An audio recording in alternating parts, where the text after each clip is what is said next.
The Unsplash server stores data in a specific format, but this format isn't always suitable for transmission over the internet. To address this, Unsplash uses the JSON format for data transmission. This is where serialization comes into play. Serialization is the process of converting an object into a format that can be easily stored or transmitted. Common formats include byte streams, JSON, and XML. The primary goal of serialization is to save the state of an object so it can be recreated later. Now we receive JSON data through the API, but our app needs to use this data in a specific format. To achieve this, we need to convert the JSON data into our app's format. This is where deserialization comes into play. Deserialization is the reverse process of serialization.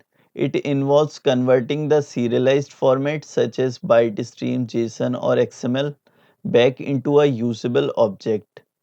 This allows the stored or transmitted data to be reconstructed into its original state. Think of serialization and deserialization like packing and unpacking a suitcase.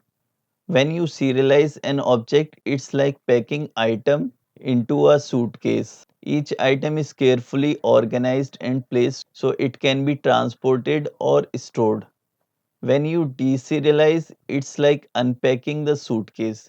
You take each items out and place it back where it belongs, restoring it to its original state.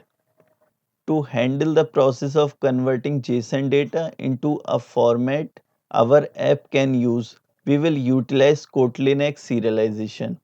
Kotlinx Serialization is a powerful and flexible library for Kotlin that allows for straightforward serialization and deserialization of objects. It supports various formats including JSON, making it an excellent choice for working with API data.